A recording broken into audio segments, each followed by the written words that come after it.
Hey, I am Kurt. This is Darren. We are the Adderstone Game Stream. Pew pew pew pew. That I am is late. true. My apologies.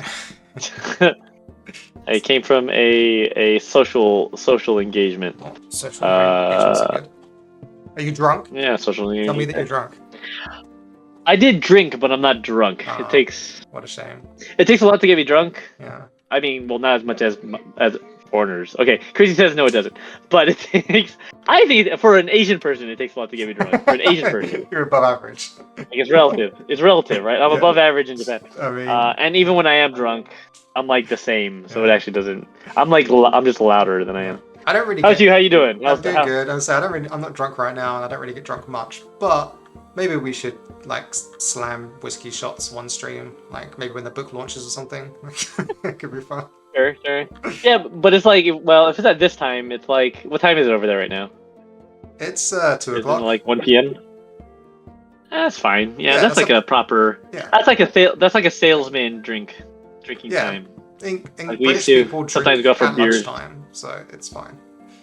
Yeah, it makes you better at things. I think. I think if you drink during lunch, it makes you better at sales. It's good for marketing and sales. Well, Zilka Yeah, can see any of us both. loosens you up. Was Zilphia, it? how are you doing? Yeah. Congratulations to Zilphia. Yeah. Pew pew pew pew. Congratulations. Pew pew pew pew. It's wonderful, and also congratulations on your new title of Riddle. Was it Mistress of Riddles? Was that it? Yep, Mistress of Riddles. Yeah, yeah. Did she ever give us the answer? There was this riddle on stream that was driving Darren crazy, and he lamented All of them drive me crazy. how. Why do they drive you crazy, Darren? Because there's not enough information to answer them, and then the answers don't make sense either. They hurt my brain. Yeah, that's why they're riddles. I They're not know. math equations, bro. But I like it when a riddle you get the answer. You're like, oh, okay, that makes sense. I see how I should have thought of that, but I'm not sure. These ones aren't quite. No, some of them are clicking for me, but some of them aren't. But that is the way of things, I suppose. I might not be. I just saw the lockable. So if you don't know what we're talking about, and you're Yes. joining us on YouTube or whatever, we have a Discord, and last stream, at the end of the last stream, we did a did we do it on stream or off stream? We did it on stream, right? Yeah. We're talking about The idea, the Tuesdays. brainstorm. Yeah. Yeah, Adder Chat Tuesdays. So we have Adder Chat Tuesdays, and I think it was a success. Yeah, so it's on our Discord. You can join our Discord, and every Tuesday we pose a question, and also throughout the week, we now have riddling. That's like just a thing we do now. Yeah. Thanks to Sophia, yeah. Thanks, Sylvia. Yeah. But no, it was a success. But I'm gonna so ask you. recap from last stream. Yeah, so my intention was to just pose a question in the Discord to foster community engagement, right? We are game designers, we have a community. Engagement in the community would be great, and so I came up with an idea of just asking questions once a week. And I thought it would be a thing that would grow over time, but I was pleasantly surprised that within the first day of asking it, not only did we get a bunch of replies, there wasn't so much conversation had between Discord users. It was mostly between me and other Discord users, right? But I did see an immediate increase in posting in all other channels in the Discord as well, even though it wasn't related to the question in the general channel, which I found interesting. So, yeah, because you're just hanging out there and you see other stuff, and we had some things about poems and our design diaries and riddles. So yeah, the riddles are fantastic. Keep them coming, Zilphia. But also, please post them when Darren's after Darren's workday. That's the important part. No, not when you're asleep, but like at 6 p.m. Yeah. 6 or 7 p.m. UK time. Well, no. Otherwise, if you post them whenever she wants. I'm just not going to look at the riddle channel while I'm working. Okay, that's fair. Yeah. It does.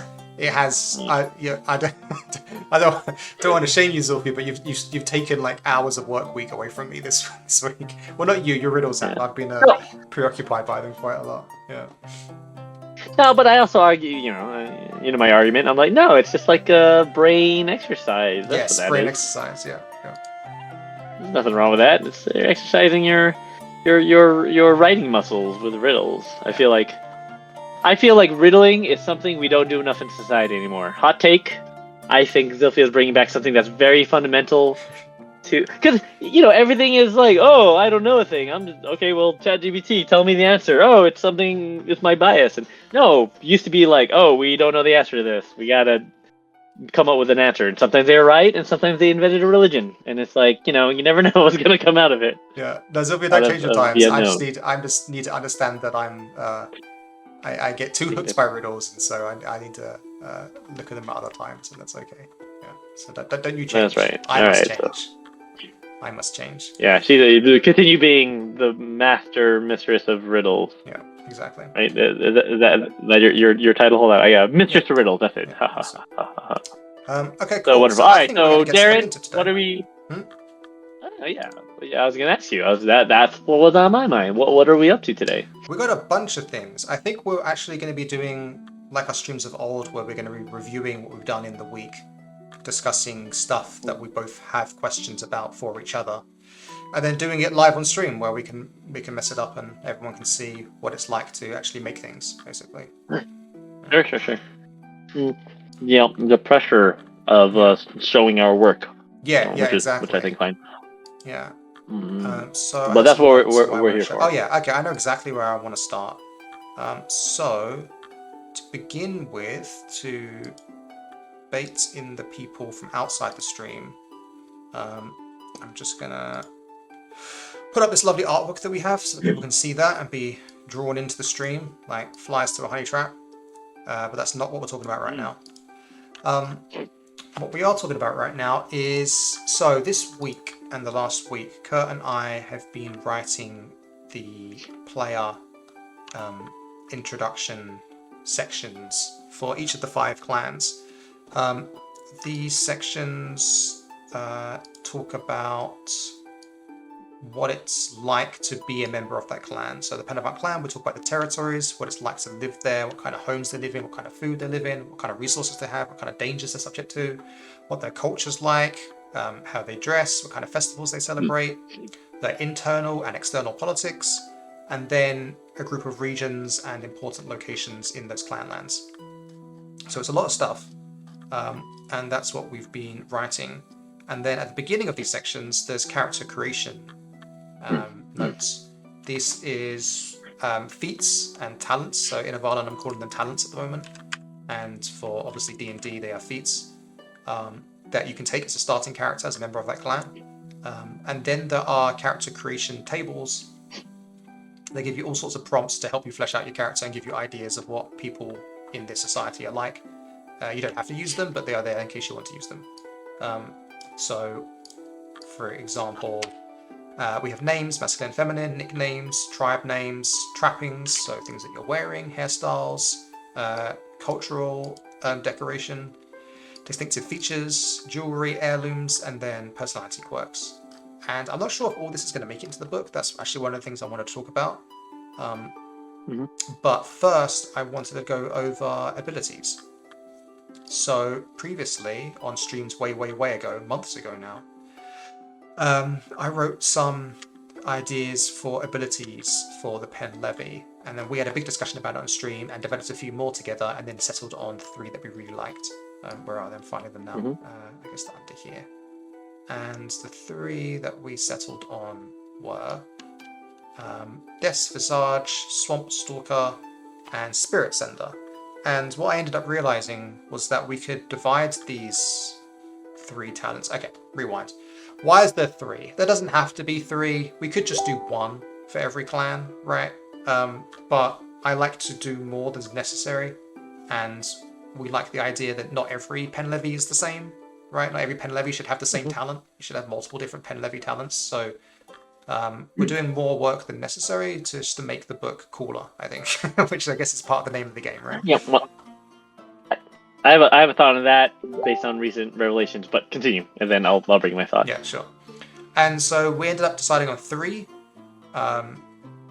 feats, and then I realized that, we could try to divide these feats up into different castes in society, and that gives you more like roleplay value. Like, okay, did you grow up in the warrior caste? Did you grow up in the working caste? Did you grow up in the priest caste? And so I've divided the 3 abilities amongst those kind of feelings. And then each ability will have a description saying something about Pen Levy warrior caste, and then it has an ability, right? And the ability of the Pen Levy Warrior is whenever you use your appearance or familiarity with death to intimidate or frighten someone, you're advantage with any check you make, or if doing so would gain you an advantage, you gain 2 advantages instead. So it's tying into the Pen Levy's love and familiarity with death and the formidable appearance that's known across the Varden and the Raxian Empire, right? And then the working cast ability is whenever you paint your body with mud, chalk, or other materials to blend into an environment, if it would gain you an advantage to avoid being seen, you gain 2 advantages instead. So the Pen Levy is Swamp Stalkers. The working Pen Levy often paint themselves to disguise themselves when they're hunting and scavenging to avoid predators and that kind of thing. And then finally, for Spirits and Dub, we have the Pen Levy Priest cast. Once per short rest, whenever you take the time to perform a death rite for an unattended corpse, skeletal remains, or restless spirit, you gain an edge. Or in 5e, you gain inspiration. This is the one I'm least sure about as a structure, because I think we decided before that we knew that these were likely to be underpowered, as in, it's not very often that you come across unattended corpses or skeletal remains. I mean, it can be, but, you know, not every session. So it might be quite rare that you use this ability, but then when you do, it feels cool. And our intent probably was just that we don't mind if it doesn't happen often, but when it does, it feels awesome. And players have the choice of what to choose, so if they want to take that, then they have the option, right? Mm-hmm. So that's where we're at with the Pen Levy, and then I've been making one to the other clans as well, but yeah, I'll hand it over to you for a second if there's anything you want to say about that.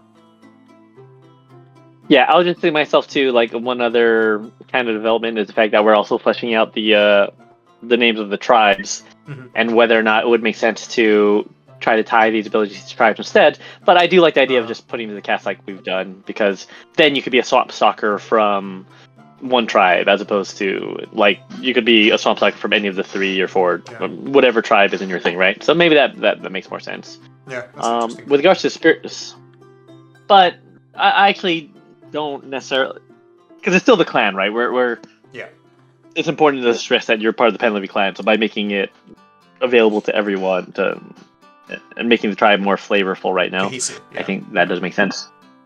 Yeah. Now the other thing is for Spirit Tender. I don't know, like, I feel like it's okay to have it, especially because you could engage with restless spirits. Okay, so my question is, does this ability, it has to do with spirits, right?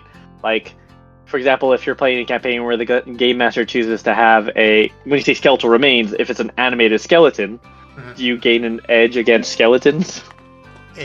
Well, with an ability? When we take time to perform like if it's an animated skeleton for them, then yes. But you have to take the time. Yeah, so you're okay. So like if you're trying to kill a skeleton or a horde of skeletons, I guess is my question.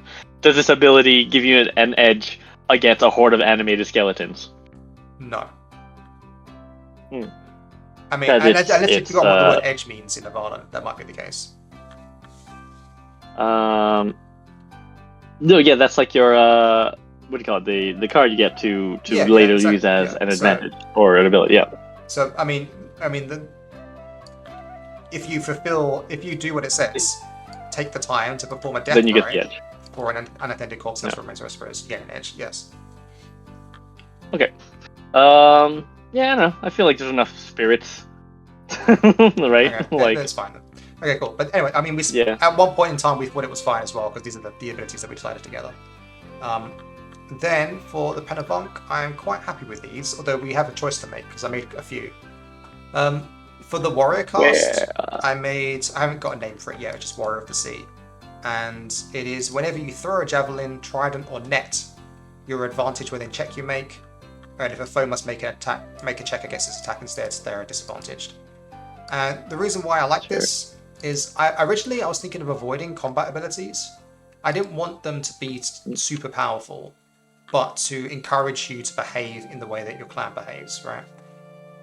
But we know as a seafaring people, the Pen of Bunk obviously great with nets and tridents and javelins like spearfishing and stuff, right? And I specifically made it so it throw, because these kinds of equipments, they kind of throw and then you've lost them for the whole combat unless you go pick them up again, right? So there's an inherent like one-time use nature to them. And a lot of these weapons don't get much love in our system or in D&D. So I think just giving a flat-out advantage to being able to use specifically throw javelin tridents and nets, I think is a fun little boost that then encourages members of the Pedavant clan to use javelin tridents and nets, right?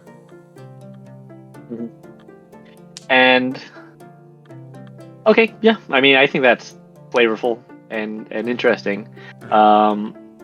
Would people bellyache that I have my trident? Don't I get an advantage for just stabbing something the whole time? It's like, but no, you're saying it's the experience of being a fisherman, right? Yes. Like not necessarily being a stabby guy in a close quarter combat. Yeah, I think it's fine. I was gonna be like, how about the fishing rod? You get an advantage when you try to you joke, reel someone in. Now we go to the working cast, and I've got 3 ideas here, and I couldn't choose between any of them. So you might have final say, or chat might have final say. So the first idea is seafarer. Whenever you fish, sail, or navigate at sea, your advantage with any check you make, or if doing so would gain an advantage, you gain 2 advantages instead. Simple. Then truth teller. Whenever you reveal a hidden truth, if it would gain you an advantage, you gain 2 advantages instead. Mm-hmm. And then masks. Whenever you use disguise or deceit to mask your identity, your advantage with any check you make, or if doing so would gain you an advantage, you gain 2 advantages instead. And you're only choosing one for the cast, right? One of these abilities? What's that? We have a first time chat. Kitsu the King, welcome. And the hey, what up, Kitsu? Is, sorry to bring it up in stream, but confusion. Is it the attack roll or the net escape check? It's worded so that it does. Oh yeah, no, it's the attack roll. You're the person. See, Kitsu, this is a great question. So it's blame Wizards of the Coast, okay? So in D&D 5th edition, you throw a net on a foe and make a check to hit them, and then on their turns they roll to escape, right? But in the new version of 5th edition, so D&D 5.5 or 2024, yeah, exactly, you don't throw nets anymore and make checks against enemies. They make a saving throw instead. So, and because I vowed to make this book, compatible with both systems before the new D&D was completely fully released, that information wasn't available to me at the time. So to make this work for both systems, I've tried to word it so that your advantage with any check you make when you throw it, if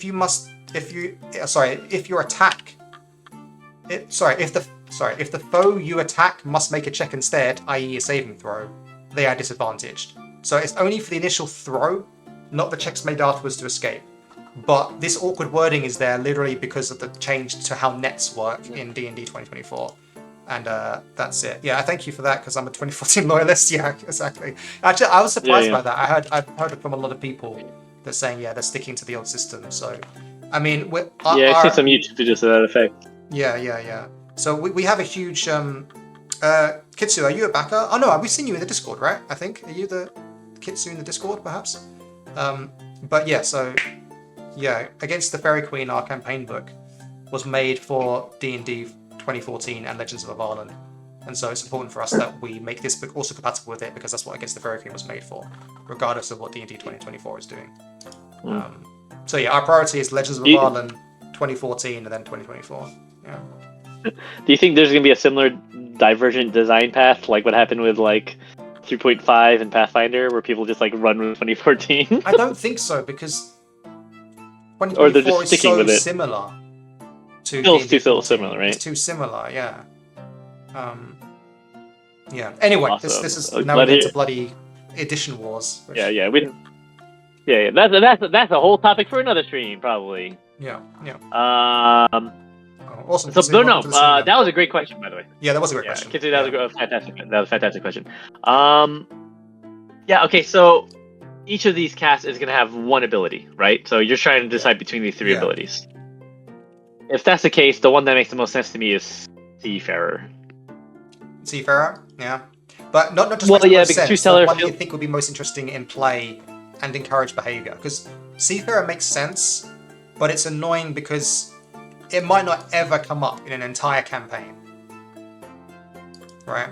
The opportunity to fish, sail, and navigate at sea it may never be useful. But And the fact that you have it still might feel good, you know? Yeah, I guess in terms of like fishing, if you're gaining advantage of fishing, what does that mean? Like you have a chance to fail in fishing when it really matters. It matters. Right? No, it matters in Legends of Avalon and against the Fairy Queen if you're using Avalon's journeying mechanics. If you're journeying when near you're water journeying. and collecting food that way, then it makes a Yeah, difference. and in that sense, so there you go. So in that sense, it's very useful, right? Because journeying is a big part of a lot of the adventures that we've produced for the game. And it's flavorful. And also, if it's a working cast, if that's what we're saying, then Truth Teller feels it feels a bit divination-y to me, and maybe that's okay, but it feels like less like a working ability. And Mass is also kind of broad, like because everyone has Mass in the Penavunk, right? Then let me So like, maybe why move does these only down why to do the only priest section. We're going to talk about them with the priest then. Okay, Yeah, in that case yeah. then, for the priest section, we now have 3 options. Okay, there you go. So we're doing it. This is game design, guys. Yeah. So Making it for happen. the priest cast, the original idea I came up with was once per short rest, whenever someone confides in you, you gain an edge. It's like a Catholic priest ability. Yeah, but that's what the Penavunks are about, right? They're about secrets and things, and I feel like unburdening a secret is very Penavunk, and who would they do it to? It would be the priests, right? So yeah, but I feel like this is even harder to make happen because it requires like an NPC or like it requires an NPC or a friend to confide. I mean, is that what you like? How do you imagine this plays out? Like your friend's like, "Oh God, I secretly touched myself in the tent." Oh, then yeah, you get an edge. Here you go. Like, how do you imagine it plays out practically? Yeah, I mean that could be it. That could be it. I mean, we could put a better qualifier on what is being confided, but yeah, because it's like a political mechanic, right? Can be like because if you're doing a parlay, but the issue then if it's like a parlay where it's like political thing, because that's when like for example in either Care in the Borderlands or against the Fairy Queen, where you have like these political parlays. There's always like the guy like telling you, oh, here's a secret, and you're trying to gather these secrets, and that's fine. I guess it makes sense for them to do it with a priest. Yeah. But yeah, I mean, I could see that, but it feels like a political ability, and that's not necessarily a bad thing. But it's just I feel like it gets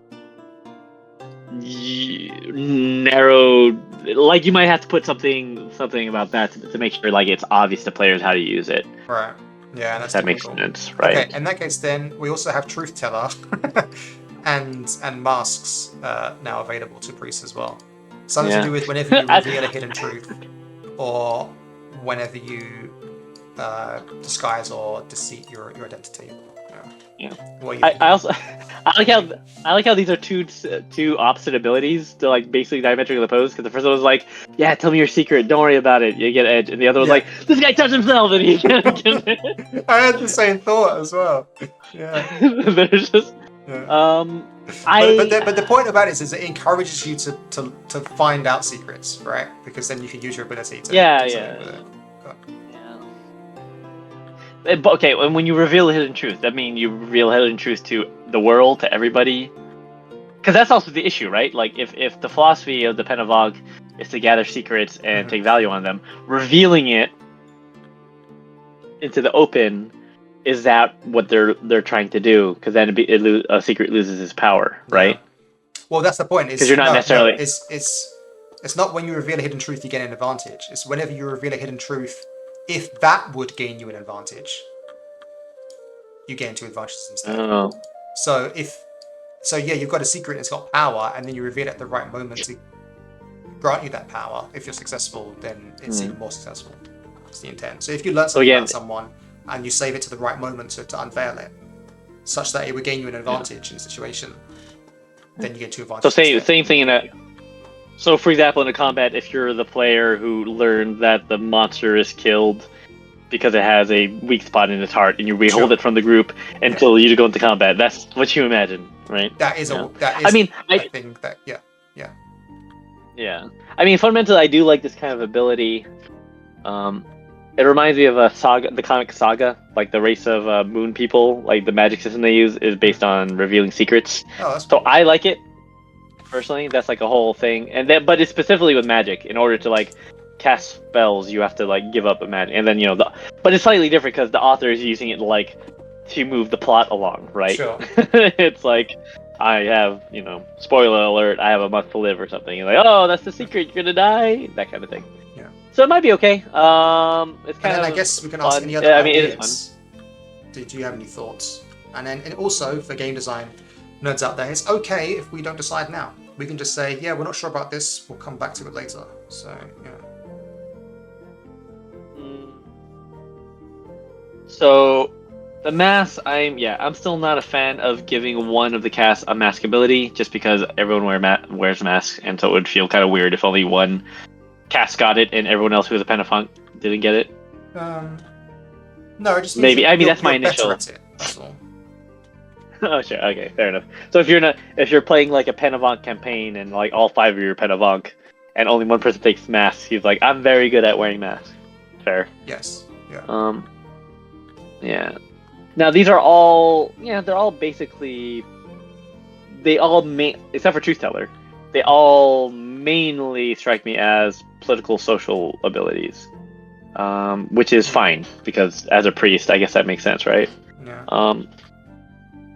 Well, then let's just the go one with I Truth Teller do, for now, then. Oh, go on. You want to say something? I Sorry. do like Truth Teller. Yeah. No, yeah, that's what I was saying. I like Truth Teller because I do think as a player, that would give me the most flexibility. Mhm. And then even though you're giving up the truth, in a lot of ways, it also shows, like you said, you have to gather secrets, and it shows, like maybe being specific about what kind of truth it is. I mean, I would love it if we had. I don't know if we have space for it. We probably don't have space for it to like give examples of how to use the ability, right? Like a little blurb about like Maybe. owie. But Yeah. I don't know. Or maybe This is a flaw that I I have. don't know, But I'm a necessary. proponent of like writing abilities that are slightly open-ended to let the GM and players like you negotiate how did. they would work. I'm not really, but that's Yeah, that's fair. me. Yeah, that's the design style that I have. Kitsu Hmm. says maybe make it like an optional variant so you can choose a cast, and if you have a 4-man Pentavunk party. Yeah, I think that's what you're saying, right? Is that like we have 3 casts here, and you're right. If we had a party of 4 Pentavunk players, then yeah, they each could have one of these different abilities, and I guess one of them would share an ability, right? If that's what you meant, Kitsu. If you meant something different, I'm not sure. I'm not quite sure. Plus, these are meant to be like they're not meant to be super strong, right? They're just kind of like useful abilities that are flavorful. Yeah, and they help you roleplay, right? Like help you roleplay and more so encourage you to behave like your clan would want to behave, right? Yeah. So, like for example, now you're a seafarer. Yeah, maybe I do like sea because now you're a seafarer. You'll be like, well, guys, if we go by boat, I can help out. I'm really good. Yeah, I'm really good. Yeah, exactly. And then if your Truth Teller is like, I can't keep my fucking mouth shut, so let's just tell me all your secrets, guys. Because I meant a way to use the mask without kind of the odd chunk of only say has been good at masks. Yes, a way to use the mask without the odd chunk of only say has been good at masks. You're saying use the mask without kind of. Well. Are you saying then that? And to be clear, for Kurt and Kitsu, there was masks here. This was a metaphorical mask, okay, not a literal mask. Oh, sure, right. This is whenever you use disguise or deceit, that. right? To mask your identity. This is you could be a Pentavunk wearing a mask and still disguise who you are by lying about who you are, right? And you could be, but yeah, no, I'm still. The disability I was a bit hesitant on anyway because it sounded more like something that everyone would want access to, like being able to be better at disguises. In fact, I actually checked all my other professions and other abilities that I printed because I swear I've made something like this already. I still think I have, I just couldn't find it. But yeah, so let's just drop the mask for now. Maybe. Wait, did the Pen Levy have like a camouflage ability? Well, I mean, I've given them one here, yeah. The pen levy. They have the mud ability, right? Yeah. They have like a camouflage ability. I wonder if it's Similar. similar. All right. Well, then we'll do truth 'cause telling, unless like the flip side of it is that you want to make them good at uncovering secrets, so gain advantage to learning secrets. But I feel like that's too ubiquitous and would be too frequently used. You know. Yeah, I'm just trying to reconcile this idea of being part of the clan that cares about hiding truths, and then you're just the guy who tells the truth. Is there a cognitive distance there as a Penavon who values No. secrets? It's not. No, because you're giving it up in certain instances, or like you're using the power of the secret in certain instances, Yeah, right? exactly. I don't think they're the clan of keeping secrets. They're the clan of learning secrets. Learning secrets, sure. And then using them. Yeah. So you're right. Maybe be careful around that. I mean, these are just like placeholder off the top of their heads. So maybe truth teller isn't like the best way to convey this idea, right? Yeah, fundamentally though, I do like the idea. I mean, I like using truths for some kind of power or ability. So I think I am inclined toward this one for that reason. Okay. And then maybe it's called truth teller, maybe it's called something else. Like the power of secrets, but yeah. Cool. Secret broker. Secret broker. That's like trading secrets, right? Yeah, like using here, but that also just sounds like it's a broker that's hidden that you can't find. So they don't use that one. Oh, so I have a broker that is secret. Yeah. I have a secret broker. I have a broker who's you don't know him. His name's Dan. He lives on High Street. I mean, yeah, he's Pedavok, right? Yeah, he's Pedavok. Yeah, you wouldn't know him. I have a guy though. Okay, all right. Then to the pen Bive. This one I'm quite happy with. Again, the warrior one I'm happy with. The moments for Warrior of the Forest, and whenever you make an attack while hidden, if being hidden would gain you advantage, you gain 2 advantage instead, and in 5e add 1d4 to your roll. So they just get an extra bonus for when they attack from hidden, but then once they attack, they're no longer hidden, right? So it's kind of like a one-time bonus, and encourages ambushing, Sure. which is the MO, right? Yeah.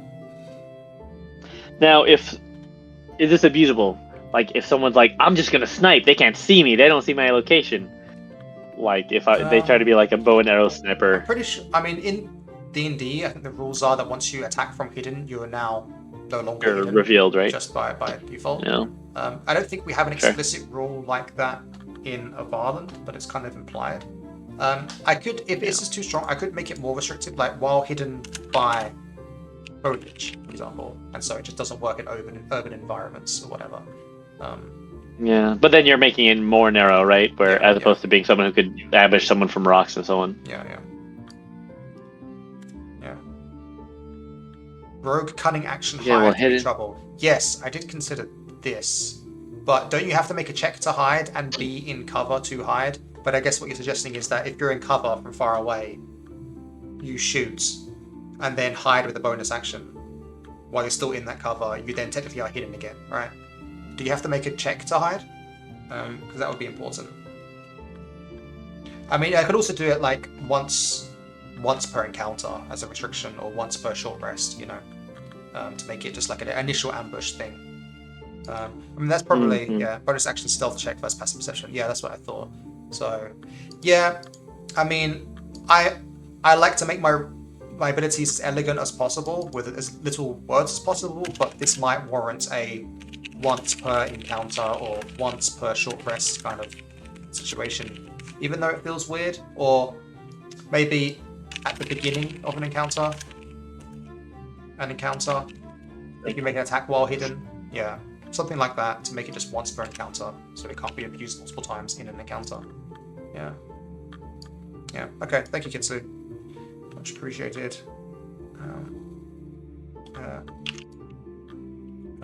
So whenever you make an attack at the start of an encounter, something like that. Start of an encounter while hidden. Yeah, gets an amount. Cool. Whenever you make an attack at. Okay, whatever. Okay, working cast. I had 2 ideas apparently. Yeah. I can't remember what they are. So, can I ask you a quick question about Warrior of the Forest? With my ignorance of lot of 5th edition rules. Hmm. Is there a specific mechanic that refers to ambushing? Like, would Yeah, I checked ambush all that like stuff first. turn? Yeah, yeah. You don't So gain. that's so it. Hmm? So basically, you check that this is compatible with Yeah, yeah, yeah, yeah. ambush rules and initiative and stuff like that. Yeah, yeah. You gain an Okay. advantage to your attack when you attack from being hidden, basically. Okay. Great. Cool. Yeah. No, I I mean, like it. and also it might be 1d4 is too little. It could be 1d6 instead. Yeah. But yeah. Small abilities, so maybe 1d4 is fine. Yeah. Okay. So for working cast, I had 2 ideas apparently. First one is pious. Whenever you appeal to an Everone or invoke their name, if that would gain you an advantage, you gain 2 advantages instead. This is like very much a parlay, like social ability, I feel like. And then treeborn. Whenever you use a tree, plant, or herbs while making a check, if that would gain you an advantage, you gain 2 advantages instead. I have no idea what this does. I'm letting the player figure that I out, mean, but if they can gain advantage from tree, plants, and herbs, well then it's better for them. It's basically what I'm saying here. yeah. I mean, okay. So let me throw some situations at you with Treeborn. Yeah. I'm an alchemist, and I make some kind of potion. Do I get an advantage to make that potion if it's made of herbs? Yes, right? No. No, I don't. Whenever Even you use though a if tree, plant, or herbs because while making a check, if that would gain you an advantage. So if you're advantaged because you're using those particular herbs, yes, then okay, yes. sure. You don't just gain an Then advantage that's for doing these things. If you would gain an advantage, sure. your advantage becomes better. If I would gain advantage of that, Yeah. yeah. So could I say to you, I have a better kind of Herb for making this potion? Yeah. And Can do I I get get an advantage? advantage? And the answer Yes. is Then your advantage is better. Yeah. Yeah. Exactly. okay. All right. Now, if I'm trying to, again, I'm just trying to think. If I want to ensnare someone, and I try to make an argument for using some kind of vines or ropes or something To advantage you. Yeah. I'm just saying, like, I'm just trying to think how to make this useful if I have it. I mean, maybe it's better worded without a big OP. Whenever you gain an advantage. Let's make this better. Well, whenever you gain by using a tree, plant, or herbs, you gain 2 advantages instead. Yeah, that's a better way of saying it, right? Sometimes I struggle with wording things in using a tree, plant, or herb. Yeah, you gain 2 advantages instead. Yeah, exactly. Yeah, that's clear. Yeah, that might be that. Yeah, I think so. Because then it's like, oh, I'm trying to escape, and like, oh, I'm gonna use the rope to try to make it harder for them to get to me, and then, but you're better at it. That makes more sense to me. It's a slight change, but yeah, it makes more sense. So there is a slight problem now with the this question ability in that it kind of subsumes Warrior of the Forest as well, because if you make an attack while hidden behind a tree, that would gain you an advantage. Then basically you've got Warrior of the Forest ability as well rolled into this one, as long as you're in foliage, right? Whereas this also applies when outside of foliage, so that might be an issue. So we could make it so it's non-attack because you're a worker, right? Or you just make that ability the Warrior of the Forest ability. Yeah, but then I don't know. It's too much, I think. First, just start a little feat. Right. Attack. Check. Yeah. Yeah, just on that. Non-combat. So you can still hide. You're still better at hiding. You're still better at climbing. You're still better at herbology and things. And anything else you can be creative, just not attacking. Yeah. Attacks aren't checks. I know they aren't, Kitsu, and it's a real pain in the ass. But they are in Ivana.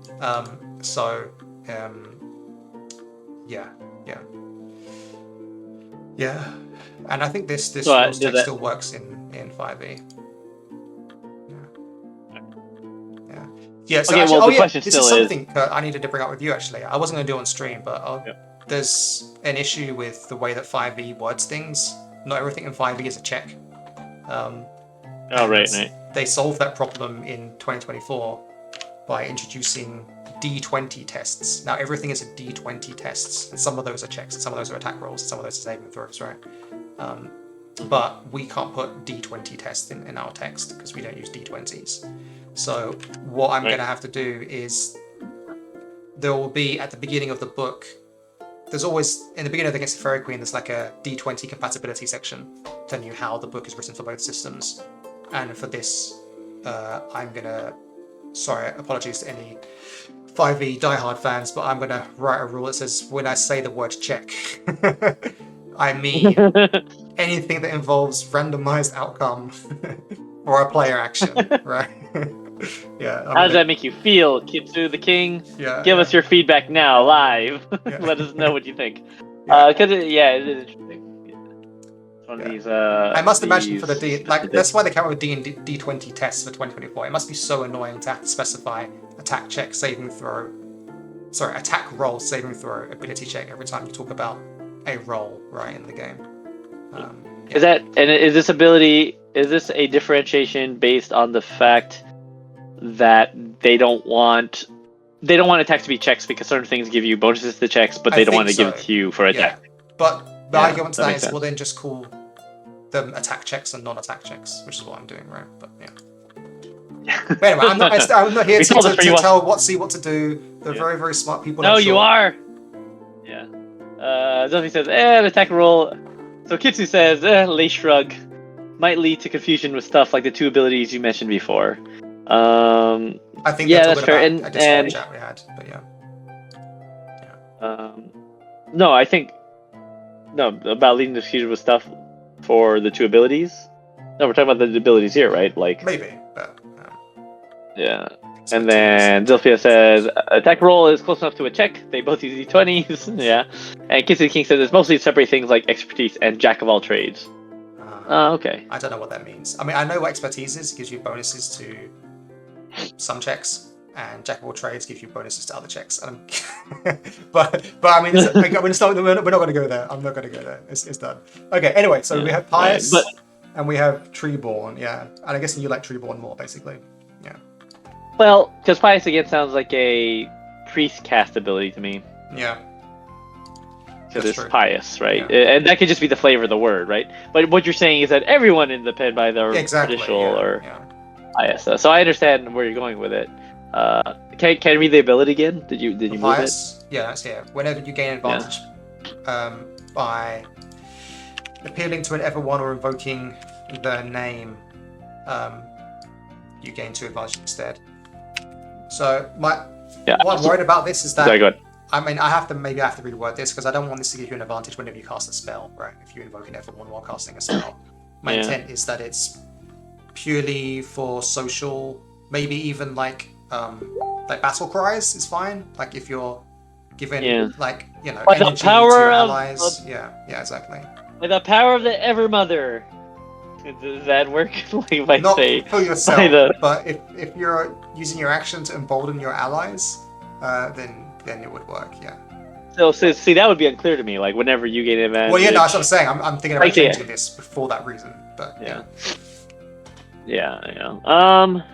And again, the fact that it's I guess if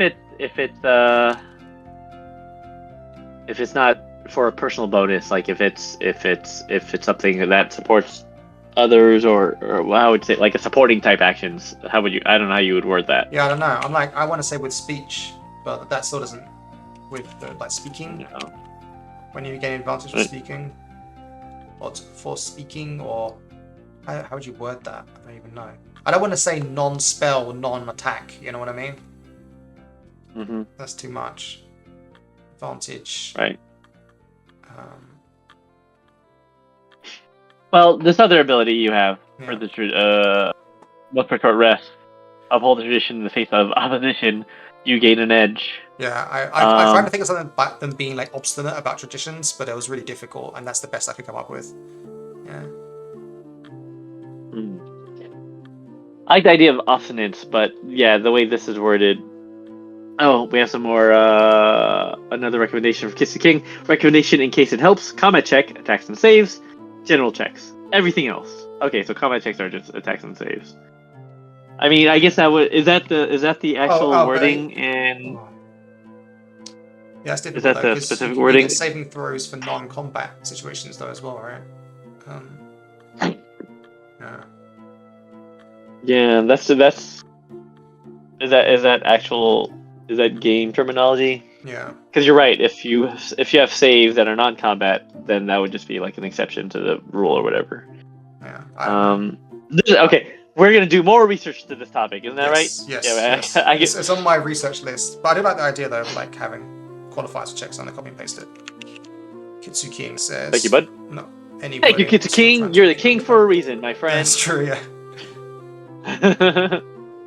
Oh, not any wording. I'm still trying to recommend help for the warrior and work cat. Oh, I see. Oh, I see. I see. Okay. Make a attack. So yeah, that's something to consider. Like, yeah, but then the issue being that some saves are not combat, right? I guess you could say attacks and saving throws in combat, and then general checks. Everything else. Where did I put this? Maybe. Because Yeah, you can like had a really good. We had a discussion. Well, no, doesn't matter. We'll do that another time. Yeah. Where can I put this stuff? I'm just gonna put it up here for now. How do you uphold a tradition? Yeah, exactly. Yeah, like whenever you're being an obstinate ass, Yeah. you gain an edge. Yeah. Whenever you say a racial slur about Rexian immigration, you gain an edge. Yeah, it's pretty tricky. Okay. Well, I'm gonna go with pious then for now, and put this as like the baby pile essentially. Format text extractor. Okay, cool. Then that's the abilities for now, which makes me. Yeah. Oh, sorry. You going? Sorry, just. Is it whenever you gain an advantage? Yeah, that's the phrase you're using more. Because for whatever reason, it would be clearer to me if it was if you would gain an advantage while speaking by appealing to an everyone or invoking the name. You gain 2 advantages instead. Sure. But is that significantly different? For whatever reason, that feels better to me. If you would gain an advantage while speaking by appealing, because then to me it feels like you won't necessarily gain an advantage just by using everyone's name. It's if the situation warrants it, right? Yeah. If you would gain an advantage, and for some reason that feels clearer to me. If you would. Yeah. Does that make sense? Yeah, I think it does. Yeah. If you would gain an advantage, sounds better to me. But I don't know if I'm a minority in that. Okay. Yeah, I think so. Yeah. Okay. Do the. Yeah. Well, you decide later. Whatever makes sense. Yeah. Yeah. Okay. Okay. Cool. Then what's the next on my to-do list? Yeah. Oh, I got a story. Your favorite way to. Oh, sorry. Go ahead. No. I got story. But your favorite way to get advantage. Yeah.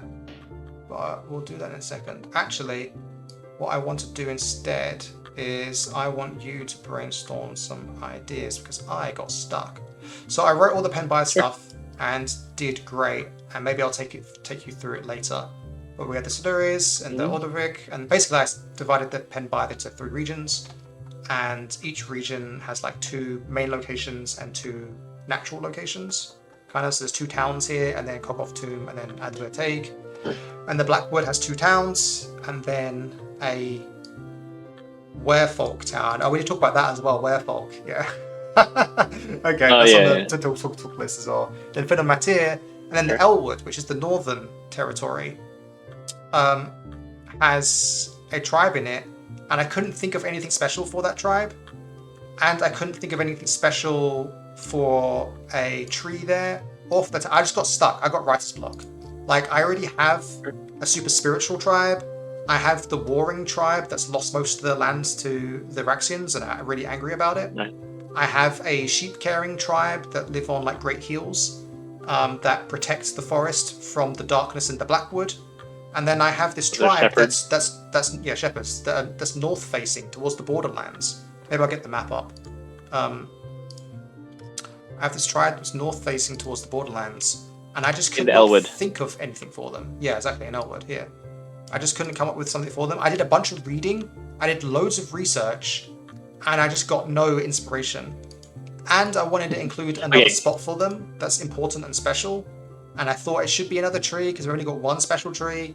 Probably should be more than one special tree in the entire forest. And again, I did loads of reading and couldn't come up with any ideas at all. I need to go do something off stream. I'm sorry. I want you to brainstorm ideas while I'm doing that, and then I'll come back and check them out. Is that all right? All right. Yeah, fine. Yeah, Fine okay. with me. All right, I'll be right back. Sorry. All right, gang. I'm at the driver. I'm in the driver's wheel. So now we're gonna do some brainstorming. What that means is you have to let the filters come down and just write anything that comes to mind and upset Darren with it. So if we have a northern tribe, and the Penbys again are like really traditional, one thing that comes to mind is the sort of xenophobic tribe, the soft villains of the Penbys, where maybe because they live on the borderlands, they are like vying for dominance of the forest, and they're a bit hardened because they're closer to the Pendrag land. And so maybe they get some. They're sort of chafing to sort of expand their borders, but that might be too close to the tribes that lost their stuff. Which tribe is it? These are kind of new to me. Is it the Damaite? No. Did you hear that? Did you hear that? Where are you? Wait, that's Darren. Okay, so that's one. All right, let's keep going. We don't just have. We gotta come up with 3 ideas before Darren comes back. Maybe even if he's listening. So we have the xenophobic tribe. We also have the the Alpine tribe. I mean, they're like a tree line tribe, right?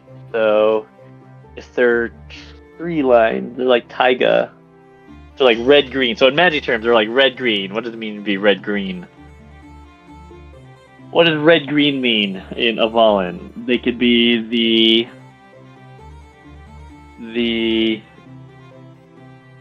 they could be builders, maybe because they are. It forces maybe a Robin Hood parallel. Yeah, so there is a Kogof Tim. Our Robin Hood and parallel is actually in the south. So even though that's a good idea, it's remote from where our current Robin Hood stand-in is. Zilhi says red green show. Builders? Oh, what do you mean by red green show? Like red green? Is this a magic reference or is it a is this a reference I'm not getting? Builders? They are on the tree line, then admire the Pendrag, and so demonstrate their resilience in merging stone and lumber. I don't know what the red green show is. I'm gonna look it up now. What is the red green show? Yeah. Red. Yeah, I was thinking of a red green. Was it Gruul Magic the Gathering? Red green show. Let's look that up. I don't know the show. The red green show. Is this from 2000? Oh, it's a Canadian show. Cause you're from Canada. No doxing. Is this a good show? I've never heard of it. This is my first time. All right. Yeah, it looks funny. From 1991. Oh yeah, that's my jam. I'm about it. I'm about that early 90s pre 9/11. Oh, end of history vibe. So yeah, let's check that out sometime. I'd be about it. So all right, we got 2 ideas. What's our third idea? Let's see here. We had a werewolf town. That's fun. How about? So we have the traditional one. The Ordowick are the spiritual warriors. He built up a great MacGyver, the MacGyver tribe. I kind of like that. That's kind of fun. You nailed it the first time, dude. Oh, did I? You don't like MacGyver tribe? No, I just You're not think about that the xenophobic tribe is genius. That's like perfect. Oh, So okay, I took my phone with me. That's why I could hear. And then as soon as you said it, I was like, that's all right. fucking perfect. I wish I'd thought of that. It works so good. It makes sense. Yeah. And it makes sense because they're like by the Pendraig, and by being xenophobic, it also makes it that they're like kind of the. Sorry, can you go over the last three tribes? Your other themes real quick? Can you say the other themes you have already? You have Yeah. the So the Siluris are the folk that used to reside in the forest down here, that they lost in the battle against the they lost Cawr Rexians and has now been stripped for limestone essentially. But they are still in power. Daedalus is their leader, and they've all moved up north now, which has put a lot of pressure on the forests, which I think is interesting, and they're encouraging kind of the Empire to trade more because they're kind of stressing the resources because they've all migrated north. And then we have the Demete, which are a shepherd clan on the border of the Blackwood, which that's what I want to talk about in my little story. And then, we have these guys. And the fact that it's perfect, dude, it's so perfect. I wish I thought of it. I'm so glad that you did. Because, well, first of all, the Penbai are so pious, right? And these people are next to the Borderlands, which are a group of disparate tribes that aren't really aligned and don't praise a single Varna god. They tend to praise all of them, but kind of loosely, right? So I don't think they're a very religious group, which the Penbai probably wouldn't like. They probably very much look down upon these people, right? They don't belong to a clan. Also, the Elwood stretches across the whole north, so they are also raided by the Penlevy. So it would be even more xenophobic. Yeah. So they freaking hate the Penlevy as well because they're a real pain in the ass. So I just think that anti... Like, I think the Siluris, they have like a warlike mentality, but the Elwood, they just have a snobby look down upon you, literally, because the land is marked by hills. They literally look down upon the Borderlands and the Penlevy. They will, yeah. Also, when we think of, for whatever reason, when you think of the Penbai, they're like more traditional, more conservative. So it's like, make Addertag, make Addertag and Gwerdale great again. Yeah. Okay, that's funny. So that's kind of what I'm thinking about. So I'm just gonna put down here very xenophobic. So then originally I wasn't sure what's special about their town, but now I've decided that no outsiders are allowed, right? I'll just say no outsiders are allowed. No non-pen buys. And even if they're pen buy, it's still kind of like, are you the right kind of pen buy? Yeah. Okay, cool. All right, so Then the special tree. Any idea? I mean, do you agree that there should be a second special tree in the Penbai forests marked on the map? I mean, special trees are important. Yeah. Well, I've been on a big hazel kick recently. I know you have. Actually, let me write down what Kitty said. Everyone loves a good racist druid. Yeah, good old racist druids. If you tie into the Pantheon's familial theme, maybe they're a big family vibe, so a big me and my household kind of type. That's a huge part of that's a huge part of it. They're very xenophobic and purist. That's what they are. So if you want to play out your, you want to channel your uncle at Thanksgiving, join this tribe. It's a fun role-playing challenge. Yeah, they don't respect pronouns. Okay. And then special tree. No. So I did a bunch of reading, and I couldn't find any special trees. The only special trees I could find were obviously like the mother tree idea that connects to the other world, which we've already got. Then the only other trees that I could find that were of interest was the walking, roaring forest. The tree heads essentially. But that feels more otherworldly and not like a particular tree. So.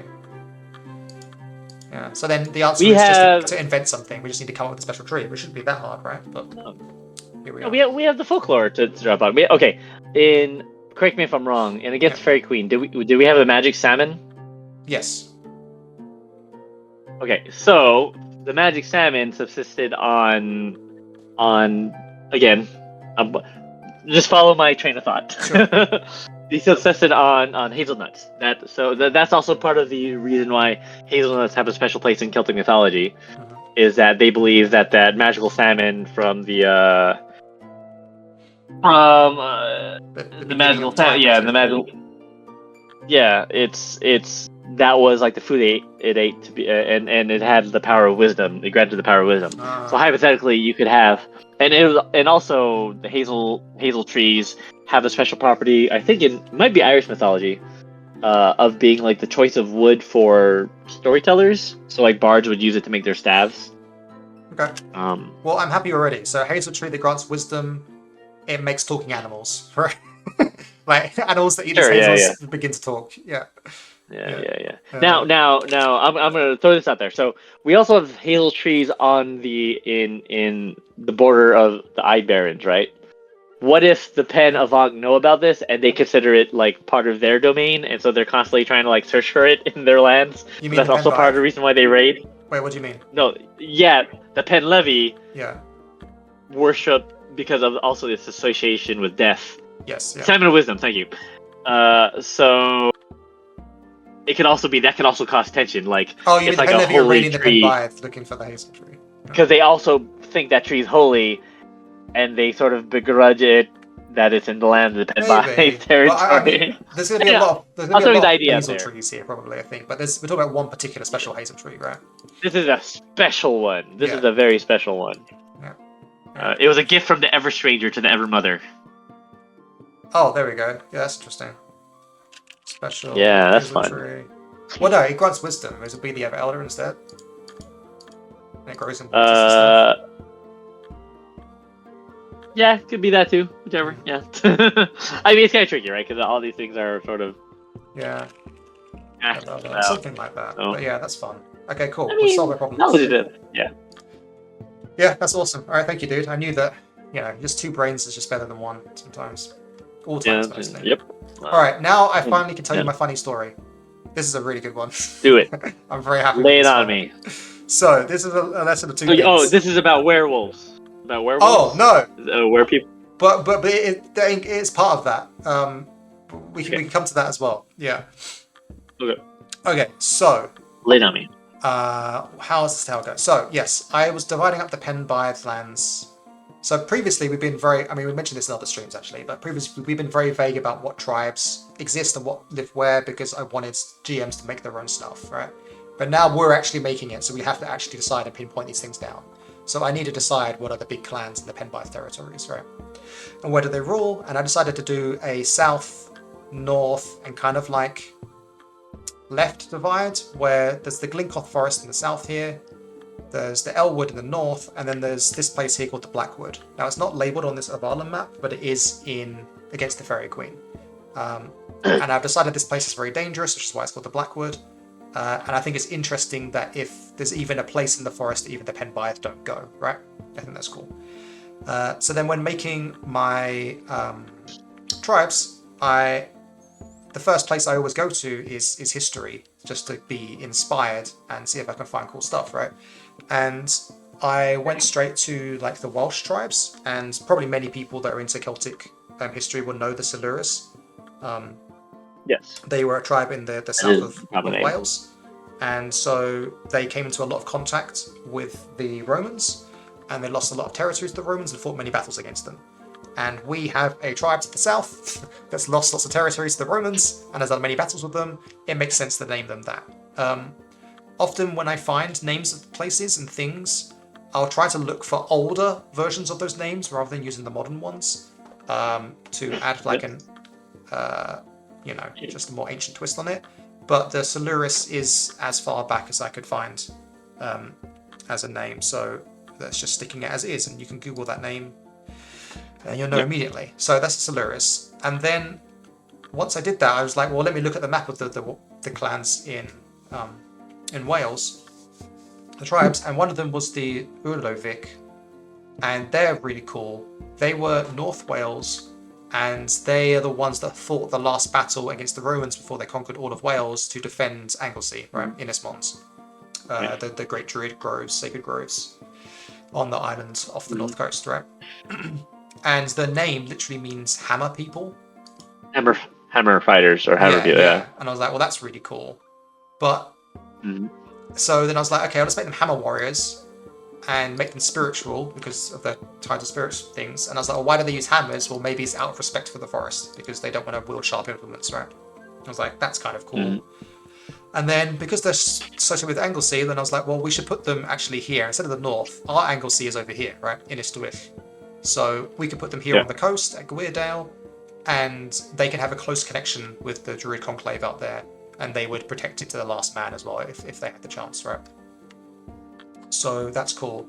And then I had this narrative of, okay, if they're in the south and the Silurists were down here, well, now the Silurists are being pushed north, maybe there's a little bit of conflict here because they're kind of overpopulating this forest now. That's fine. And then once I had those people in, I was like, well, who else is here? And I'm looking for a Western group, and the Western group in Wales is called the Demete. And their name literally means sheep, or sheep keepers. Oh, yeah. Or it's also another word for wealth, because obviously sheep are associated with wealth, and they had lots of sheep. And the place is still called that today. It has the origin of the name is like David now, and it has the same origin to wealth and sheep, and it's traced all the way back to 2,000 years ago. So I was like, well, that's awesome. We should include them. Except they herded sheep over valleys, and the Penbythe clanlands are full of forests, and there's no space for sheep to graze or grass. Sheep don't live in forests, right? They need space over hills and valleys to graze and stuff. But then I looked at our map, and I was like, well, actually, this is forest. This is forest. These are hills. And there's less trees there. Yep. Like, I could just say that, well, there's valleys here that peek out of the forest, and there's less trees on them, and they graze loads of sheep on them, right? That's fine. I have to look up. I recall reading something too about there being groves specifically in like forested areas of like with rotations of herding sheep, but within like forested groves. I'll try to find that information too. Oh, okay. It might be in Celtic world. You're right. They did herd animals through forests. Yeah, and then they would have like rotations of how they would of how they would do it and let the overgrowth happen. So, but let me try to find what I might have written a note somewhere, or because I thought that was interesting. Because the interesting about sheep, you're right. Like we think of Great Plains and I think sometimes it's hard for medieval fantasy role players to remember that sheep and cattle, that was like money, right? As opposed to just like I'm a poor farmer with is like it's like more sheep and cattle that you have, like you're rolling in it. That's what raids were about, thinking that stuff. But yeah, but basically though, I think your solution's a good one. You're right. There's like a bunch of hills on your map. Good job. Yeah. Shout out to Joe. Good guy, Joe. And then it's interesting as well when there's multiple environments in the place. Like, yes, the Penbythe clanlands are full of forests, but there are some grassy hills here. And so then I was like, okay, so I made these people into a group that kind of watches the Blackwoods. Actually, they position on these hills that border the Blackwoods, and they protect the rest of the forest from the Blackwood, right? So then that brings us to our first thing, which is the Blackwood, and that's where the Werefolk come in. So I made the Blackwood this scary place, and I've always hinted that there's Werefolk in Avalon, and that there are fallen druids and things like that, and this is the perfect place to stick them. But then I gained umbrage with the word Werefolk. Now, why do I not like the word Werefolk? Is it because it has a different cognate in a different language that is in Celtic? Almost. And its meaning it. No, did I not get it? Yeah, almost. And is it? So what? You're right. So what linguistic origin does the word folk have? Do you know what kind of language family it's from? Is it from like an Anglo-Saxon? Yeah. So it's Germanic, right? Like Volkswagen. Germanic. Okay, there you go. And right. is also Germanic. Okay. Now that's not my issue. Right. My issue is that were means man. So werewolf is man, right? Werefolk is man people. Oh, sure. As opposed to where... I see what you mean. Yeah. So it should actually be... Yeah. It should be like beasts or like... Wolf. Obviously, because the reason why I wrote werefolk is because I don't want them just to be werewolves, right? I want them to be wereboars and other creatures as well. I think it's interesting, right? It doesn't have to be werewolves. Yeah. So it should be like werebeasts or something. Yeah. But then but the important part of that is it's kind of morphed in the way we use it, right? I know, Like, 'cause exactly. where Like, now just when I write the word werewolf, people understand what it means, right? yeah. Kitsu, someone who's very familiar with bestial people, says them darn folk. Yeah, exactly. 100%. So, what's the note? I said I used werewolf before in Legends of a Barnum book, but I've said that's a dumb word, even though others use it as it means manfolk. I could use werebeasts or beast thin, which means like beast man, or din beasts, because the word for werewolf in Welsh is Blythe thin, which is wolf man essentially. So we could use beast thin, or din beasts, or werebeasts, or Okay, hold on. werewolf. Do you have any preferences? Wait, Blytheden. So say it again. Blytheden. Blythen, yeah. Or it's only Blythe. Blythen. So Blythe. But it's two T's, Blythen. Blythe. And what does each part mean? Blythe means. Blythe means wolf, and Vin means man. Oh, an aside. Blythe, meaning wolf, is something that is exploited in the Witcher franchise. And they call him the White Wolf, right? So they call him Gwyn Blythe or whatever, which is Welsh for White Wolf. However, if you look at the word Blythe, it's spelt like this, because the double D is a TH sound, but if you say it out loud like an Anglophile, it says blade. Blade. And yeah. the Witcher series thinks that's really cool, because it's the word blade, right? So they call him the Blade or something, but it's not blade, it's Blythe. But it's a different pronunciation. Yeah. I got you. Blythe people. But Blythe means wolf. Blythe. So I'm trying to avoid the word wolf because I don't want it just to be wolf people. That's no, but it's like bestial. Okay, is there a bestial, like, because essentially what you're saying are like beast people, right? Yes. That's. So I mean, I could use the word beast. Is there a Welsh word for it? Yeah, but it's not very good. That's why I'm not using it. It's like animal, basically. It's just like animal. Animal. Yeah. Yeah, animorph. Do animorphs. Animorphs. Oh God. How do you say animorphs in Welsh? Yeah. Animal. Yeah. And then the art for it is a person changing from a. I mean, just from beast a young folk boy to a turtle. Fine, right? Maybe beast folk is fine, or something like that. I like beast folk. I don't mind beast folk. Yeah. But it doesn't sound menacing though. I know the word were somehow sounds menacing because it's like the werewolf, I think. Yeah. All right. Anyway. I don't think beast is bad. I think beast folk sounds. Okay. Well, then I'll put it here. Yeah, I think it's okay. It doesn't bother me. So yeah, that's the thing on the side list. But now here's the actual story. Okay. So once I decided that the Demete would live on the border of the Blackwood, not in the Blackwood, because no one lives in the Blackwood, I realized I'd have to name these hills. They need a name, right? And while I was doing all the reading for all this stuff, I came across the Paps of Anu. Paps of Anu. What does Paps mean to you, Kurt? That's my father. It's my nickname for my father, or for something that you would find at a gynecologist. Yeah. So in the UK and Ireland, Paps can mean breasts. Oh, okay. Well, there you go. They're your Paps, right? Feminine connotations. So these are a pair of hills in Ireland that are called the Paps of Anu, and Anu is like the mother goddess, right? So this is the breasts of the Evermother, essentially, in traditional Irish. So I was let's go. Great. I kept that in the back of my head, and then when this came up, I was like, oh shoot, I'm looking to name hills in the Mother's Clan lands. Paps of Anu is there. I could use that, right? But then I just thought I couldn't bring myself to call them the Paps of the Evermother or whatever, you know. I couldn't use the word Paps because it's kind of a nickname. So I was like, well, what's the Welsh word for breasts? Okay, naturally. Yeah. And I looked it up, and the Welsh word for breasts is bronnau. I is the plural sound, and bron is breast. And so I was like, okay, bronnau is a nice word. But then I was just curious. I was like, well, where does the etymology of bron come from? And I checked bron, and yes, it means breast, but bron also means, where is it? Huh? Why is it not here? Welsh, bron, belly, breast, hill. It also means hill. Ah, perfect. It's already in the name.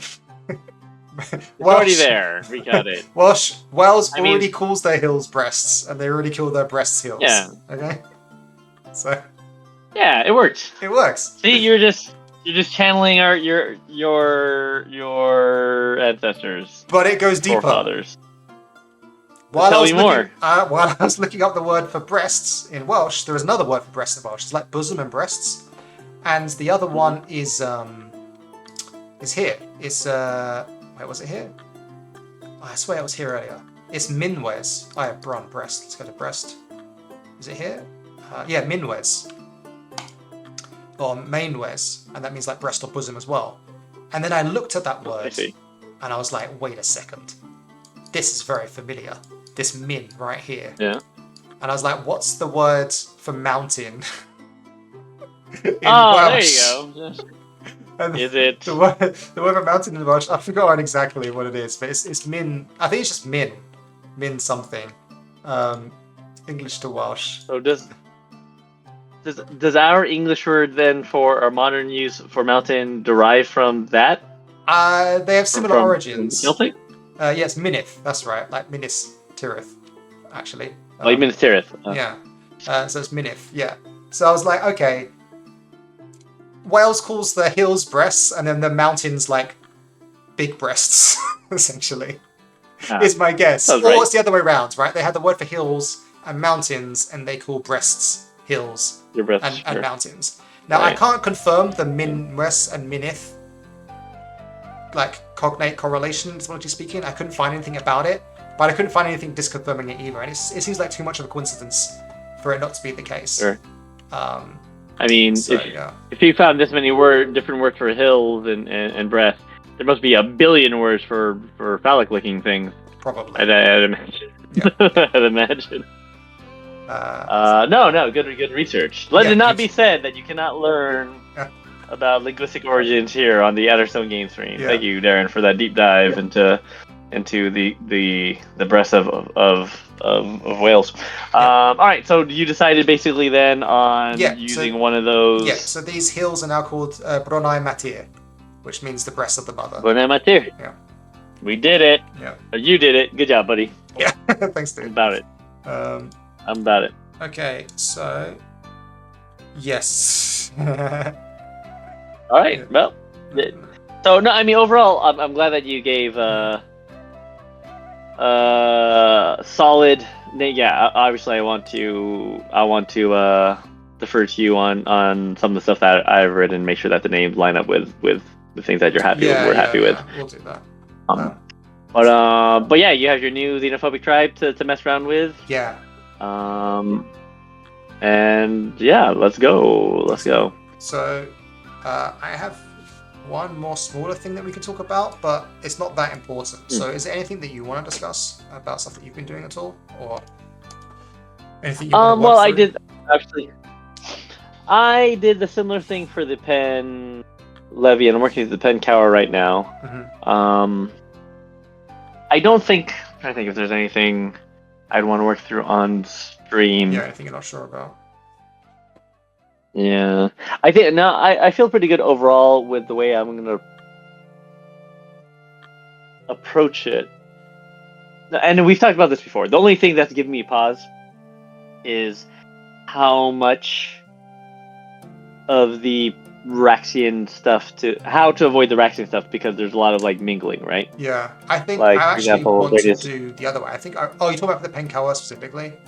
Yeah, it's difficult. For the pen Cawr, yeah. Yeah, I think. And that's going to be the thing, because there's not like a clear demarcation between the lands, right? Like Argol, like I'm looking at my map, and Argoldre is like, and the the mines, the Udosha mines, like should those be there?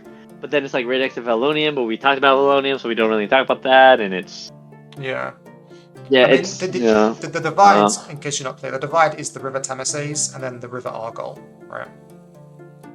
So everything west of the River Tamases, as it comes down past Varenis's wall, is pen Cawr, and anything south of the River Argol, near the sea, beneath Argoldre, is pen Cawr as well. So Argoldre and Valonium and the Udosha mines, that would belong in a Araxian section. Yes, yeah. And then the Bryn, Plantin, and all that stuff. That would be Okay. Pen. Oh, and Deva Vitri. Okay, and then how about Nerulamium? That is technically west of the Yeah, that's Penkawa. Yeah. So that would be Petkara. Okay. Yeah, I think Okay, it's a that's former fine. like Rexian fort when they attacked the Penbythe and they've handed it over basically. Yeah. But yeah, the Penko have a lot of locations, don't they? Like, I don't know if you'll be able to fit them all in. If I'm honest. I mean, it's. I mean, we could do it. We could do. Oh, yeah. I mean, the stuff that's already in the book, Mhm. it's fine to like to truncate it a little bit, Yeah. and maybe that's a note that you put at the beginning of the book. Like a lot of these locations, you could also learn in Valen, but we do talk about them and give secrets for a lot of stuff. So Because it's not that bad. this isn't meant to. Yeah, there's 4 major locations there, right? There's Nerulanium, Kergavoni, Kafili, and Karadanum. Yeah, and this book is not meant to replace Legend of Avalon. It's meant to supplement it and expand upon it. Yeah. So I do think it's important to talk about the things, at least. That was our initial goal, right? Like everything that's on the map in these territories, we should like point at the very least. Yeah. Or at least. Yeah, I guess it's not that bad. I was just thinking like if you want to add new locations, there's not much space, but maybe it's still fine. Like you have 4 regions, I guess, right? You have the region around Brenny Plentin down there and the Dawlish Moors. You have Cawr Dunham and the plains that surround it. You have where that Penkawa thing is actually written between Kergavoni and Kerkafili. Yeah. I guess that's it. I don't know. That would actually be the thing to talk about on stream. Thank you. Yeah. Basically demarcating the regions that we want, the way we want to split the tribe regions. Yeah. Yeah. And then writing it down because that would make it easier for me going forward. Okay, as I write. Let's do it now. Yeah. Can you pull up the? I'm looking for the. Are you gonna pull up the document? Yeah, I can do it. Yeah. Onegaishimasu. Hi. Okay, so we can think about it together as well, but here's my initial thoughts, and then you can tell me if you have other opinions.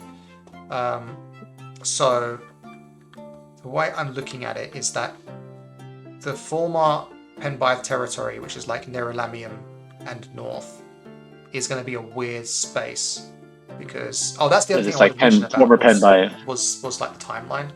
I've been like crunching the numbers a bit and deciding what the timeline should be.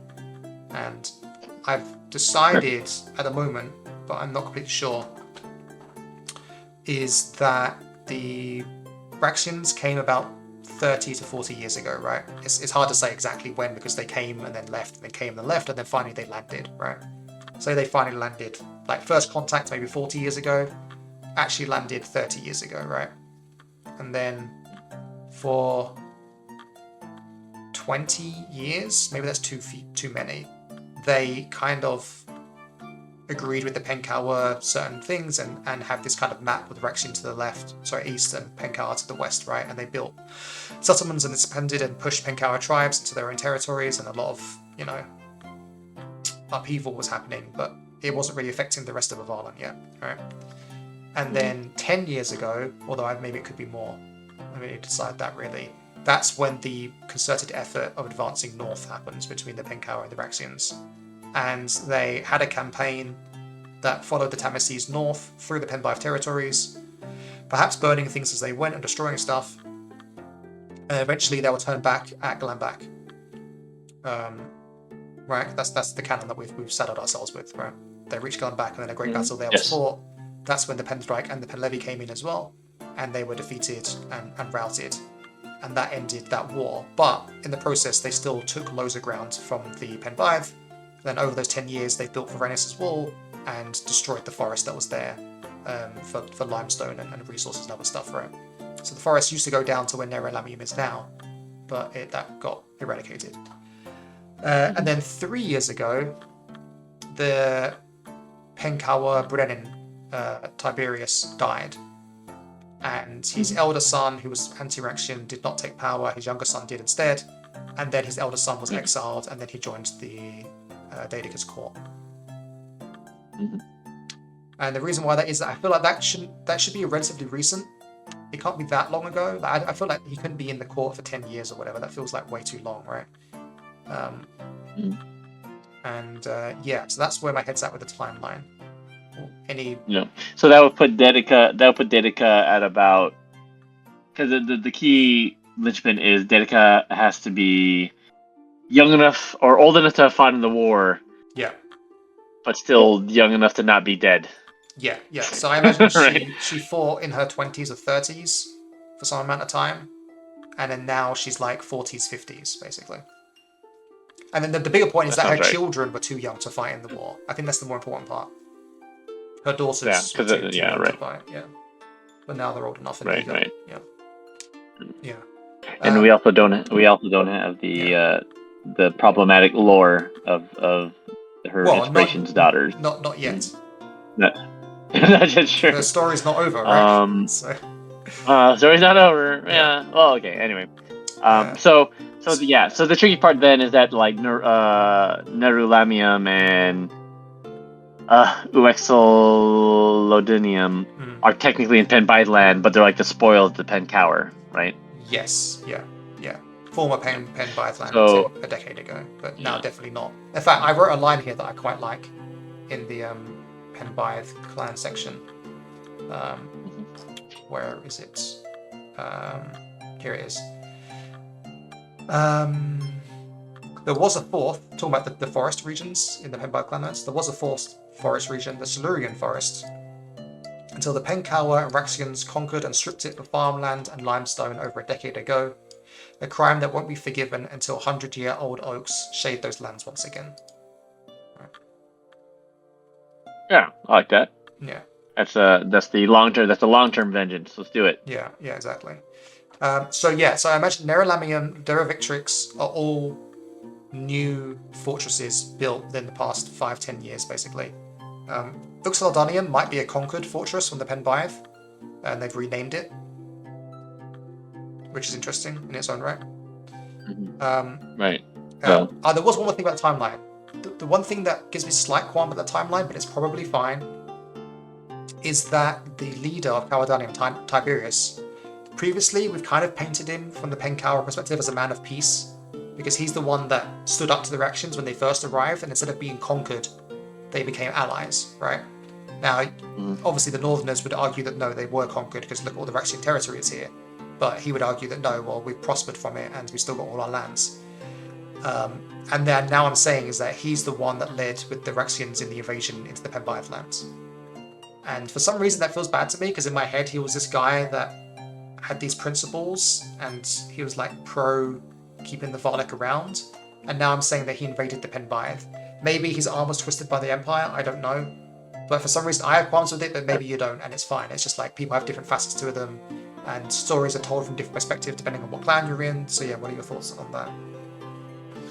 I mean, couldn't he just like not, like he just like is just a neutral party? Like, go for it. Like he allows them to pass through his lands, but he doesn't actually make war against his kin alongside the Raxians. I'd have Is that to not check possible? if Like we've explicitly stated whether the Pen Cawr were part of the invasion or not. Okay. I don't recall. Yeah. I felt like, and even then, there's still a differentiations in tribes, right? Like it could be that he's part of a tribe that didn't go to war, but there's another tribe that's more like chomping at the bit. That's more aggressive. That's also a possibility, right? Yeah. But then, so are you saying that you also don't like the idea that this guy went to war with the Pen Byth as well, or are you just offering ways I feel like to it solve creates. for me? I feel like that creates a different kind of tension between Gadok and going into the north. Right. If that's the case. Right. As like the son of. Yeah, his father. If he's the aggressor, then he's the son of the aggressor. Right. And that feels kind of different. Okay. All right. Then we're kind of aligned there. I feel like. Yeah, I feel like if he went, they would be honor bound to not to like, because he's like he would be a blood relation to a conqueror or like a real shithead from their point of view, and so that alliance probably, I don't know, I could be wrong, but if that feels tricky to me. Yeah. Okay. So then you're suggesting that it could feel better if Tiberius, rather than joining, he still allowed it to happen. He didn't oppose it, but he didn't join in Yeah. directly. Yeah. Exactly.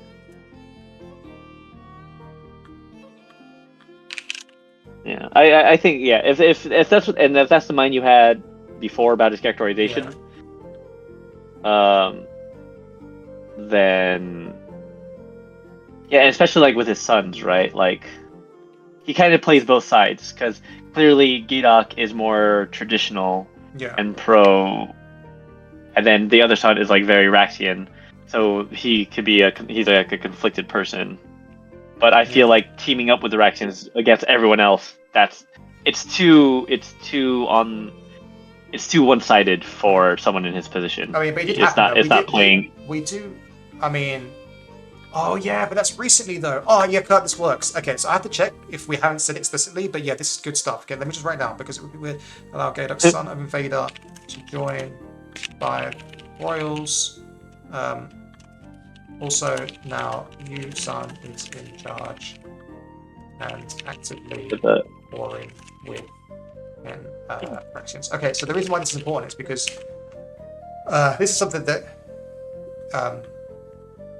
so we have the war with the Penlevi at Sagontium, right? With the Penlevi.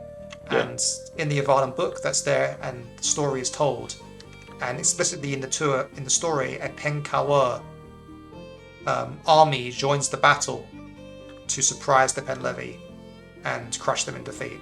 So that has now happened.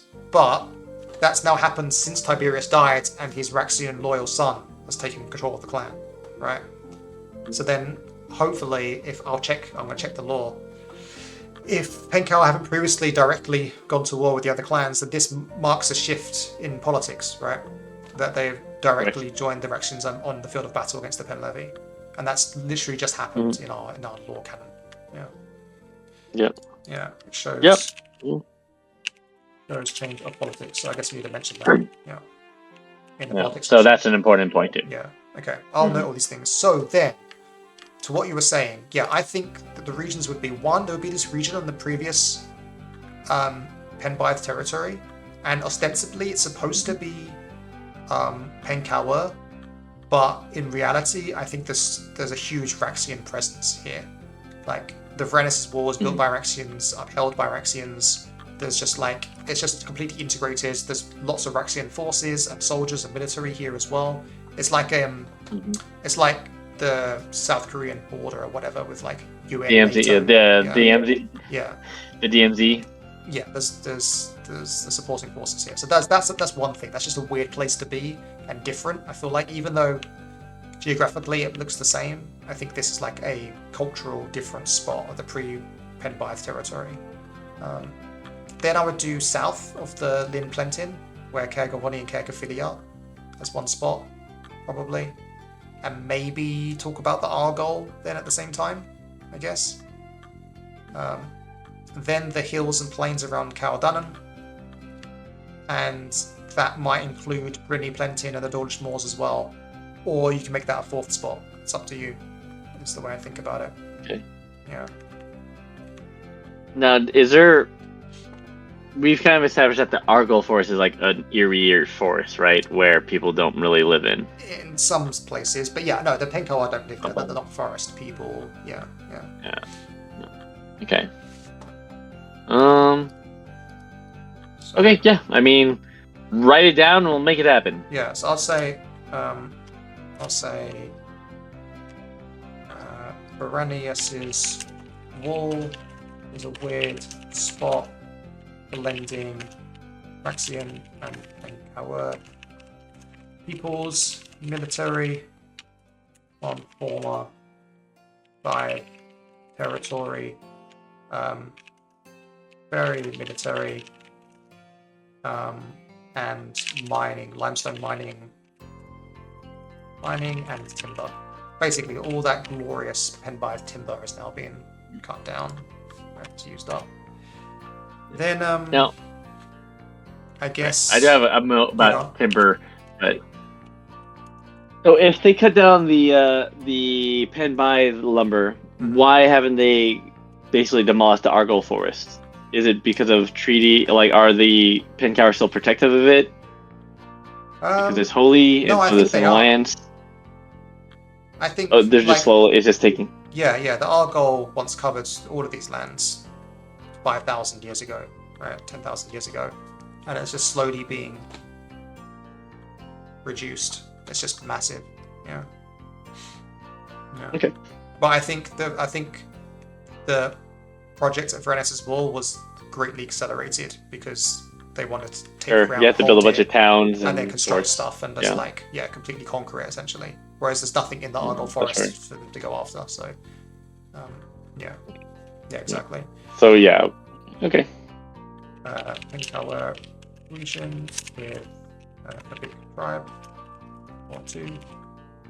And then there's Caradunum, major tribe, major ruling tribe. Oh, another interesting bit of lore that I wrote for the Penbiath is that instead of them having like a royal tribe, the tribe who's in charge often rotates, and Dinosicoid is like the seat of power that they go to when that happens. Like the leadership goes to, rather. The tribe doesn't move, but the leadership goes there. The Penbiath. Yeah, for the Penbiath, yeah. So just and Datika's been living, but Datika's tribe has been ruling since she's been alive. Yeah, exactly. And now it's a bit awkward because the Siluras have had to move north and are now surrounding Dinosicoid because they lost all their land. And then if Datika's no longer queen, someone else comes in. Does that make things awkward? Is basically a tension I'm setting up. Like, sure. Yeah. It's like the American governmental system. I got you. It's like Washington D.C. Yeah. It's like DC. It's like, what's going on here? Yeah. Okay. Yeah, and then area around Bryn, Plantin, if you want, or make that part of Caradunum. It's kind of up to you whether you want 4 sections or 3, basically. Sure. Yeah. And then I still feel incredibly awkward about there not being a Raxian section, so I'm still humming and ahhing about it. I mean, could we just extend the Raxian part just for, like, not do all, just for locations, like make it a little bit long? Let's talk about that off stream. It's a big question. Yeah. Like, I don't think you have to go with the full, like, okay, we need to give all the Raxian abilities and so on, but maybe it just makes sense to, because it is a big chunk of land. It's like half of your map. Yeah, exactly. It could just be a section in the Cawr, like Raxian locations. Yeah, it's like this section's a bit longer. It's literally, I feel like it's just half of your map. So, It's I don't not know. half the map, but yeah. It's like a third, right? Would you say? It's pretty significant. I'll give you a quarter. Oh, sorry. I'm talking about Cawr and Raxian Empire together. Oh, sorry. Then yeah. It's like a third. Yeah. That's what I mean. Even half. Yeah. So maybe there just needs to be a Raxian Empire region, and we talk about the Raxian Empire in the Cawr section. Yeah. But they don't get all the bells and whistles that the Face Seekers get and the ability. Yeah, but the regions are important, I think, to talk about and to delve into, because they're still part of the Cawr, arguably, and they will be again one day. But the thing is, we go into Valorant quite a lot in against the Fairy Queen, so I'm not too worried about that. But obviously, at least mentioning what it is important. Yeah, exactly. We don't. It's. I still like that idea of touching on almost everything in this book. That at least touching on it so that it's a cohesive world book. But we don't have to. Yeah, they're not running. We don't have the whole map in there. And we can reference. I mean, it would be cool to have a section where you can reference stuff to. Maybe that's a note at the beginning. I don't know, like, what do you mean? Sorry? To find out more about Valon. Well, like to find out more about Valonium. Oh yeah, right. Take out against the Fairy Queen. Yeah, that kind of thing. Like maybe like annotations and stuff like that could be useful. Yeah, I think so. But okay, cool. So does that mean? Let me think about it. Let me start writing. But that just means that so I'm doing Cawr, and then I'll try to cover a lot of the Raxian stuff too in a way that makes sense without bloating the page count too much. Yeah, because I don't know, like talking about the Cawr kind of necessitates talking about Raxian culture slightly as well, because the Penkawa have adopted a lot of it as well. So we get a lot of the Rexian feel through the Penkawa.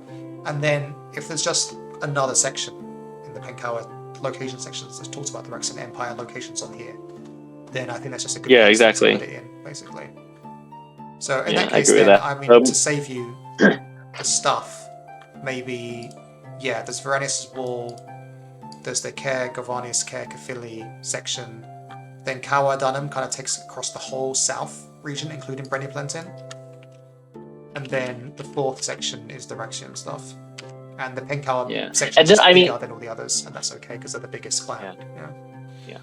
I mean, and even though the Rexians are there must be a tribe, like the main tribe of that area, right? That is just like Rexianized, right? Yeah, for some parts, yeah. Like, I mean, it's awkward, isn't it? It's like Argoldre. Like, we've told stories in Argoldre, and it has this very, like, well, there's still Varlic people there, but they're ruled by Rexian soldiers, and there's taverns, that kind of stuff. So yeah. Right. Okay. All right. Should we leave it there then? All right. That's good, right? Yeah. I think that's good. Thank you guys for go up. Man, that was it's almost 2 hours. I was a bit late to the stream. Yeah, you were late. It was like an hour we were or something. An hour stream. Yeah.